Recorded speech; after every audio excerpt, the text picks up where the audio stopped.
This will be the last time I will see you for now. Hindi ka pwedeng makita na kasama ko anywhere near me. Take this once a day. I understand, Doc. I need that SET machine, ha? Kailangan ma-repair ka agad yun. ASAP.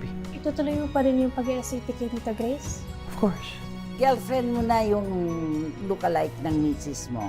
I don't approve of it. Ang importante sa akin na nararamdaman ni Grace na mahal ko siya. Saan yan?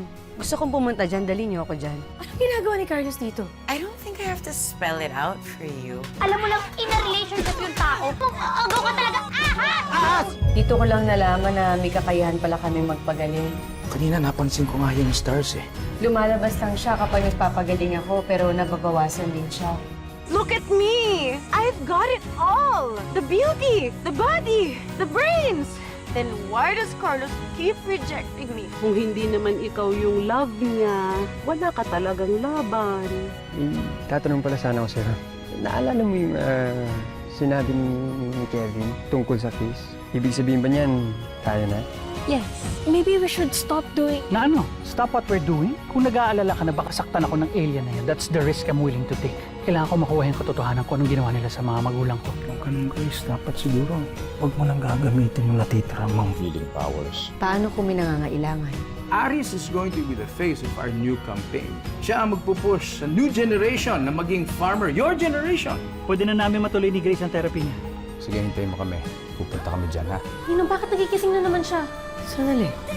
Kaya yung kumuha sa akin.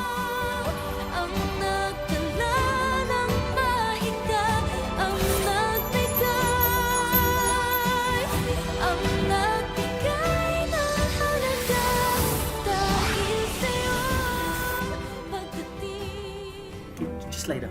Hindi. Hindi ako pwedeng magkamali.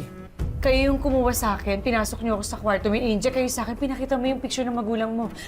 Alis na ako dito. Ninong, bakit ganun? Di ba tayo makakalimos siya dahil sa SAT? No, stay Pero here. bakit Hindi. makabalik na rin yung nangyayari? Hindi, aalis na ako.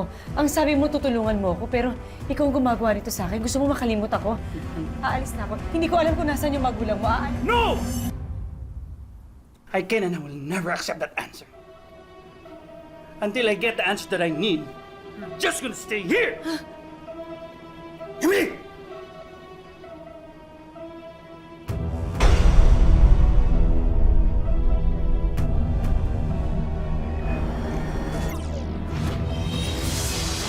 Kailangan mapalapit talaga ako sa Grace na yun.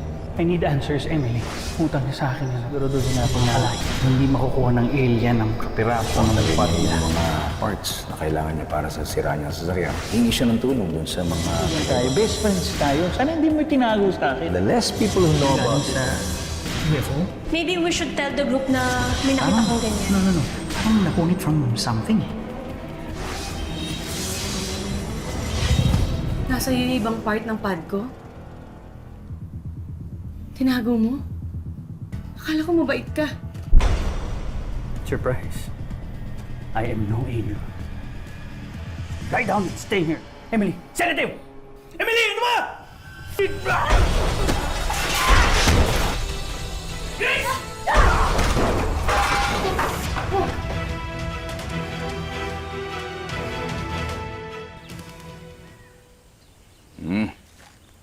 Ayos to, ang gaganda. Nakita niyo na ba uli ito? Alam mo, gustong-gusto ko talaga yung makakuha ni Hailey sa'yo, Aris. Maganda. Kaya lang, sabi ni Hailey, ayaw mo daw paggamit. Ako na magtatanong sa'yo, Aris, pwede bang magamit yung mga pictures mo? Ang gaganda, you will be the face of future farming. Ayan, oh. Sir, baka mas maganda pong iba na lang. Huwag na lang po ako. Bakit naman? Nahihiya ka. Sayang naman. Kita mo yan, no? Alam mo, malayo ang marireach nito sa kabataan at saka sa farming community. You will be well compensated yan pa isa. Matutulungan mo ang pamilya mo. Ganito, gusto mo kausapin ko nanay mo. Sayang ang opportunity. Mas maganda pong pag-usapan muna namin ni nanay. Sige, pag-usapan niyo, ha? Ay, no, I'm looking forward. Sana maging okay lahat. Sige po, sir. Balik na po ako sa trabaho.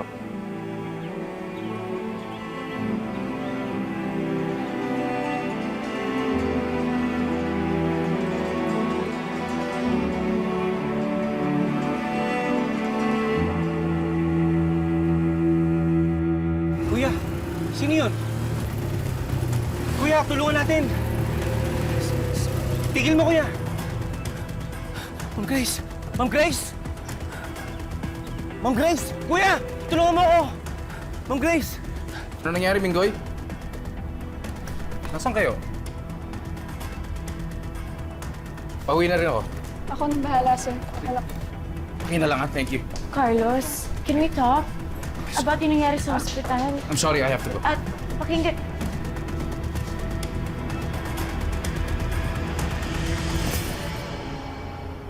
Ma'am, may emergency yata about Miss Grace. Anong pakialam ko kung may emergency yung warfare na yon?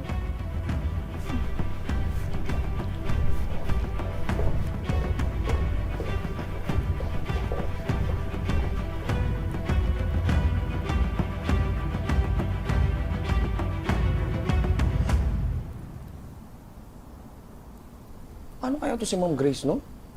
Tapos makidnap ngayon, ito naman. Eh, pinagtataka ko nga. Ayaw niya magpadala sa ospital. Kahit doon mo lang sa clinic ni Doc Seth. Bakit kaya? Tita Grace. Gising na po si Tita Grace. Ma'am, Ma'am Grace? Tita Grace, alalay na. Okay ka lang po. Kaya mo pa ba? Medyo nahihilo pa ako. Wait, kuha ka ng tubig. Wait lang. Kuha mo rin ako. Juice.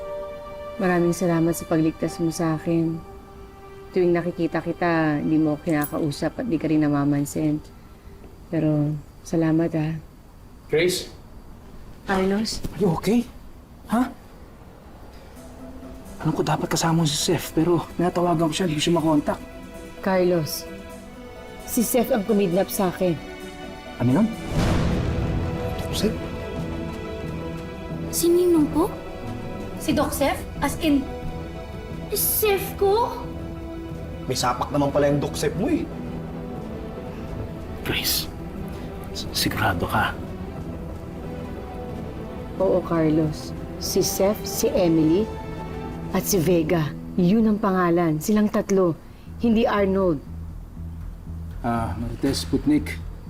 Minggoy, please iwanan niyo muna kami, ha? Mag-uusap lang kami pamilya.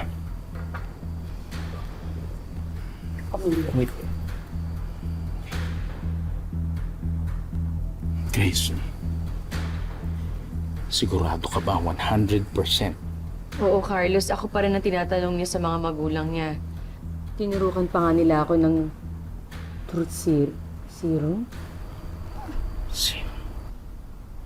Ganon. Tsaka desperado. Talagang pinipilit niya ako alamin kung nasan yung mga magulang niya. Pero Carlos, nakita ko nasa kanya yung ibang part ng pad ko.